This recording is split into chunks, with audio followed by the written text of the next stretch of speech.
നമ്മൾ ഒരു ഗ്രൂപ്പ് ഉണ്ടാക്കിയിട്ട് അതിൽ ഓർഡർ പ്ലേസ് ചെയ്ത ശേഷം ഇവിടെ നിന്ന് 100 കിലോ വീതം എല്ലാ ആഴ്ചകളും പോകുമായിരുന്നു.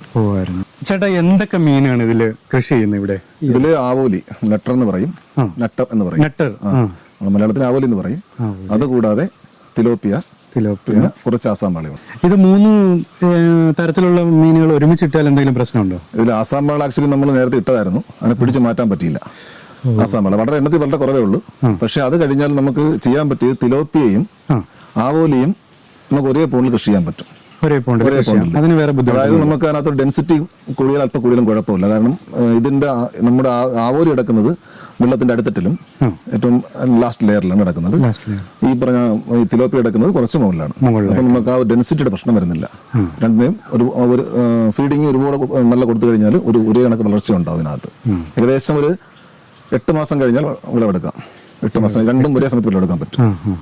അതിന്റെ കുഞ്ഞുങ്ങളെയൊക്കെ എവിടെ നിന്നാണ് കളക്ട് ചെയ്യുക? കുഞ്ഞുങ്ങൾ നമ്മൾ ലൈസൻസ് ഉള്ള പിന്നെ കുഞ്ഞുങ്ങളെ ഇഷ്യൂ ചെയ്യുന്ന ഒരുപാട് സ്ഥലങ്ങളുണ്ട്, നഴ്സറികളുണ്ട്. നഴ്സറി അവിടെ നിന്നാണ് പർച്ചേസ് ചെയ്യുന്നത്. ഒരു കുഞ്ഞിന് ഒരു ഇഞ്ച് സൈസുള്ള കുഞ്ഞിനാണെങ്കിൽ ഏകദേശം 5 രൂപ 5.5 രൂപ വിലയുണ്ട്. അതിന്റെ ഭക്ഷണവും കാര്യങ്ങളും നമുക്ക് സ്റ്റാർട്ടിങ്ങിൽ നമ്മൾ കൊടുക്കുന്നത് 0.6, 0.5 അങ്ങനെ ഉള്ള തീറ്റകളുണ്ട്. അത് വളർച്ച കഴിയും തോറും അതിന്റെ സൈസ് മാറിക്കൊണ്ടിരിക്കും. അപ്പോൾ അത് കഴിഞ്ഞിട്ട് 2 ആവും, 3 ആവും, 4, ലാസ്റ്റ് സൈസ് 4 ആണ്. അനുസരിച്ച് മാറ്റിക്കൊണ്ടിരിക്കും. അതുകൂടാതെ തന്നെ നമ്മൾ എന്തെങ്കിലും ചോറ്, അരി ഉണ്ടല്ലോ, അരി ഒരു ഹാഫ് വേവ് ശേഷം അതും കൊടുക്കാറുണ്ട്. അത് നമുക്ക് കൊടുക്കാൻ പറ്റും. കാരണം ഇത് വലിയ ലാഭകരമല്ല. അതുകൊണ്ടാണ് നമ്മൾ ഈ പറഞ്ഞ മറ്റുള്ള തീറ്റകളെ ആശ്രയിക്കുന്നത്. ഒരു കിലോ തീറ്റ ഇപ്പോൾ 5 ആണെങ്കിൽ 55 രൂപ 50 രൂപ വിലയുണ്ട്, 55 വിലയുണ്ട്. അപ്പൊ അങ്ങനെ നോക്കുമ്പോഴത്തേക്ക് നമുക്ക് അതിനകത്ത് വലിയ ലാഭം കിട്ടത്തില്ല. പ്രോഫിറ്റ് ഉണ്ട് എങ്കിൽ കുറവാണ്. അതിനാണ് നമ്മൾ ഈ തീറ്റ കുറച്ച് മാറ്റിയിട്ട് അഡ്ജസ്റ്റ് ചെയ്ത് ഈ ചോറ് ഹാഫ് വേവിച്ചിട്ട് കൊടുക്കുന്നത്. അതും മരച്ചീനിയില നല്ല കഴിയും. മരച്ചീനിയില കഴിച്ചു കഴിഞ്ഞാൽ എന്താണ്, മീൻ ടേസ്റ്റ് കുറച്ച് മാറുകയും ചെയ്യും. ടേസ്റ്റ് വ്യത്യാസം ഉണ്ടാവും. നമ്മുടെ നാട്ടിൽ ഇതിൽ ഏത് മീനാണ് സാധാരണ ഒരു ഡിമാൻഡ് വരുന്നത്? ആവോലി ഡിമാൻഡ് ഉണ്ട്. തിലോപ്പിയക്ക് പൊതുവെ ഡിമാൻഡ് കുറവാണ്. കരിമീന്റെ രൂപസാദൃശ്യമുള്ളല്ലേ തിലോപ്പിയ? കരിമീന്റെ ഏകദേശം കരിമീനെ പോലെ തന്നെ ഇരിക്കുന്നത് അത് നമ്മുടെ ഈ തിലോപ്പിയ. ടേസ്റ്റിൽ വ്യത്യാസമുണ്ട്. അങ്ങനെയാണ് ഇത് കൂടുതലായിട്ട്.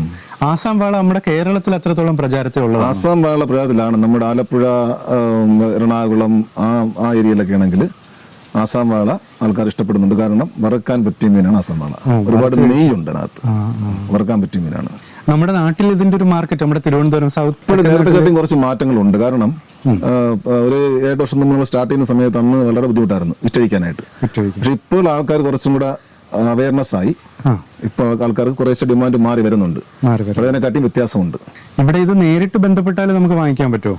നേരത്തെ നമുക്കുണ്ടായിരുന്ന പ്ലാന്റ് ഒന്ന് ബയോഫ്ലാക്ക് ആയിരുന്നല്ലോ. ആ സമയത്ത് നമ്മൾ വീക്കെൻഡിൽ, അതായത് എല്ലാ ഞായറാഴ്ചകളിലും നമ്മൾ ഒരു ഗ്രൂപ്പ് ഉണ്ടാക്കിയിട്ട് അതിൽ ഓർഡർ പ്ലേസ് ചെയ്ത ശേഷം ഇവിടെ നിന്ന് 100 കിലോ വീതം എല്ലാ ആഴ്ചകളും പോകുമായിരുന്നു.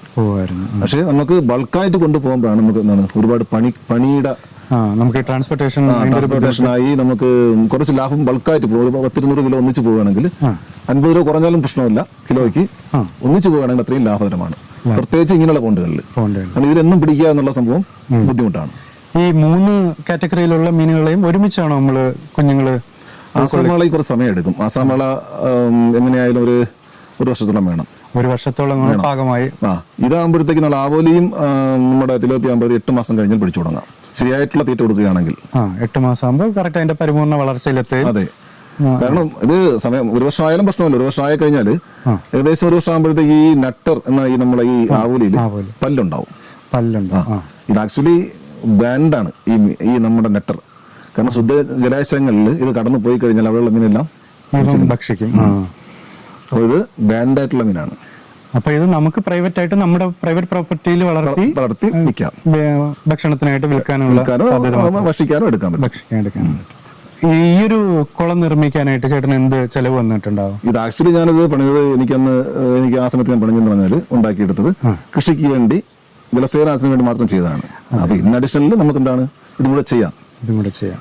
അതിനൊരു മെയിൻ പർപ്പസ് എന്താണ്, ചെടികൾക്ക് വെള്ളം നനയ്ക്കാനും അതിനുള്ള കൃഷിക്കായിട്ടാണ് ഈ കുളം നിർമ്മിച്ചത്.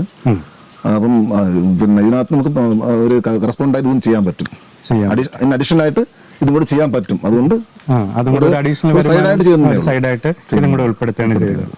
ഇതിന്റെ ഒരു മൊത്തം ചെലവ് എത്രത്തോളം ആയിട്ടുണ്ടാവും? നമ്മുടെ ചിലവ് നമുക്ക് 2000 മീൻ കുഞ്ഞുങ്ങളെ നമ്മൾ ഈ ഒരു എക്സാമ്പിൾ പറയുന്നത് 2000 മീൻ കുഞ്ഞുങ്ങൾ ആവോലിയാണെങ്കിൽ അതിന്റെ പിന്നെ കുഞ്ഞുങ്ങളുടെ വില ഏകദേശം ഒരു 10,000 രൂപയാവും. 10,000 രൂപയാവും. അതുകൂടാതെ നമുക്കൊരു 8-9 മാസത്തിന് തീറ്റ കൊടുത്ത് വരുമ്പോഴത്തേക്ക് എങ്ങനെയായാലും ഒരു 20,000 രൂപ തീറ്റയ്ക്ക് മാത്രമാവും. അപ്പോൾ 30,000 രൂപയ്ക്ക് പുറത്താവുന്നുണ്ട് നമ്മുടെ ഈ ചെലവ്. ഇതിൽ കുറച്ച് മോർട്ടാലിറ്റി വരുന്നുണ്ട്. ഒരു 10-20% മോർട്ടാലിറ്റി ഉണ്ടാവും. അപ്പോൾ മോർട്ടാലിറ്റി നമുക്ക് എന്താ നഷ്ടമാണ്. ബാക്കി ഇത് ആവറേജ് ഒരു മീന് നമുക്ക് ഒരു 1/2 കിലോ ഉണ്ടെങ്കിൽ 1/2 കിലോ വളർച്ച എത്തിയാൽ ഇത് വിൽക്കുവാനും നമുക്ക് എന്താണ് കുറച്ച് പ്രോഫിറ്റും കിട്ടുന്നുണ്ട്. ആ ഒരു പൂർണ്ണ വളർച്ച എത്തണം. കാരണം നമുക്കൊരു 2 മീൻ വെക്കുമ്പോഴത്തേക്ക് 1 കിലോ എങ്കിലും ആവണം. അങ്ങനെ സൈസ് ഉണ്ടെങ്കിൽ ആൾക്കാർ ആകർഷിച്ച് ഇത് വിൽക്കാൻ പറ്റും. ഡിമാൻഡ് വരുള്ളൂ. ചെറിയ മീനാകുമ്പോഴത്തേക്ക് ഡിമാൻഡ് കുറവായിരിക്കും. ആദ്യം ഇത് തുടങ്ങിയ സമയത്ത് എത്രത്തോളം കുഞ്ഞുങ്ങളായിരിക്കും ഉൾപ്പെടുത്തിയിട്ടുണ്ടായിരുന്നു ഇവിടെ? ഇതിനകത്ത് നമ്മൾ സ്റ്റാർട്ടിങ്ങിൽ 1500 കുഞ്ഞുങ്ങളെ നമ്മൾ ഇട്ടത്. സ്റ്റാർട്ടിങ്ങിൽ തിലോപ്പിയ ആയിരുന്നിട്ടത് ആ സമയത്ത്. അത് എത്ര വർഷം മുമ്പായിരുന്നു? അത് ഒരു 8 വർഷമായി. 8 വർഷത്തോളമായി. അത് ഒരു വർഷത്തിൽ തന്നെ അതിന്റെ ഒരു 1 ഇയർ കഴിഞ്ഞ പിടിച്ചത് നമ്മളത്. അത്യാവശ്യം കുഴപ്പമില്ലാതെ പ്രോഫിറ്റ് ഉണ്ടായിരുന്നു. അതിന് ആദ്യം ഇട്ടപ്പോൾ ഒരു ഇനം മാത്രമായിരുന്നു. ഒറ്റ ഇനം മാത്രമായിരുന്നു. അതിനുശേഷം നമുക്ക് ഈ മത്സ്യഫെഡിൽ നിന്ന് നമുക്ക് കുഞ്ഞുങ്ങളെ ഫ്രീ ആയിട്ട് തന്നായിരുന്നു. ഈ ആസാം വാളയുടെയും നട്ടറിൽ വരുന്ന രോഹു ഇട്ടായിരുന്നു. അത് ആറ്റിൽ വളരുന്ന മീനല്ലേ? അതെ, രോഹു ആറ്റിലുണ്ട്, ഇതുമുണ്ട്. ഇത് വ്യത്യാസമാണോ രണ്ടും? എനിക്ക് ആറ്റിൽ വളരുന്ന രോഹു എനിക്ക് അറിയത്തില്ല, പിന്നെ അറിയില്ല. കൂടുതലും കേട്ടിട്ടുള്ള രോഹു പിന്നെ ആസാമിൽ ഇട്ടത്. പക്ഷെ അതിൽ മോർട്ടാലിറ്റി വളരെ കൂടുതലായിരുന്നു. അതുകൂടാതെ തന്നെ ഒരു പ്രാവശ്യം ജൂൺ ജൂലൈ മാസത്തിൽ മഴ പെയ്തപ്പോഴത്തേക്ക് നമ്മൾ ഓവർഫ്ലോ കൊടുത്തില്ലായിരുന്നു. മൊത്തം കുഞ്ഞുങ്ങളും ഒഴുകിപ്പോയി. ഇത് ഓവർഫ്ലോ ആയിട്ട് കുഞ്ഞുങ്ങളെല്ലാം ഒഴുകിപ്പോയി. ഇപ്പം മഴ പെയ്ത് ഇവിടെ വെള്ളം അധികമാവുകയാണെങ്കിൽ ഇവിടെ ഒരു പൈപ്പ് ഇട്ടിട്ടുണ്ട്. ഈ പൈപ്പിൽ കൂടെ വെള്ളം ചാല് വഴി ഡ്രെയിനേജ് തിരിച്ചു പോകുന്നു. അത് മീൻ പോകാതിരിക്കാൻ അകത്ത് നെറ്റ് പൈപ്പിൽ കൂടെ തന്നെ നെറ്റ് കവർ ചെയ്തിട്ടുണ്ട്. പിന്നെ ഇതിൽ ഈ കുളത്തെ ഏറ്റവും വലിയ അഡ്വാൻറ്റേജ് എന്ന് പറഞ്ഞാൽ മുകളിൽ നിന്ന് വെള്ളം വീഴുന്നുണ്ട്. നാച്ചുറലായിട്ട് വെള്ളം വീഴുന്നുണ്ട്. എല്ലാ 12 മാസവും വെള്ളം അതിനകത്ത് വരുന്നുണ്ട്. ഈ വെള്ളം വീഴുന്നത് മൂലം ഈ ഓക്സിജന്റെ അളവ് നമുക്ക് ബാലൻസ് ചെയ്യാൻ പറ്റും. അപ്പോൾ എക്സ്ട്രാ നമുക്ക് എന്താണ് എയർ പമ്പോ അല്ലെങ്കിൽ എയറേഷനോ കൊടുക്കേണ്ട ഒരു ആവശ്യമില്ല.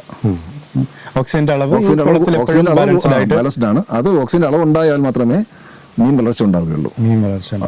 അതുപോലെ തന്നെ മോർട്ടാലിറ്റിയും ഉണ്ടാവും ഓക്സിജൻ കിട്ടിയില്ലെങ്കിൽ. അത് വേറെ ഏതെങ്കിലും മീനുകൾ നമുക്ക് നമ്മുടെ കുളത്തിലൊക്കെ വളർത്തിയെടുക്കാൻ പറ്റുന്ന മീനുണ്ട്. കരിമീൻ വളർത്താൻ പറ്റും. പക്ഷെ കരിമീൻ വളർച്ച കുറവായിരിക്കും. നമ്മുടെ മണ്ണിന്റെ ഘടനയും വെള്ളത്തിന്റെ ഘടനയും വെച്ച് നോക്കുമ്പോഴത്തേക്ക് കരിമീൻ വളർത്തിയാലും അതിന്റെ പിന്നെ സൈസ് വരത്തില്ല, വളർച്ച. ലേക്കിന്റെ മണ്ണിനും വെള്ളത്തിനും അതിൻ്റെതായ ക്വാളിറ്റി ഉണ്ട്.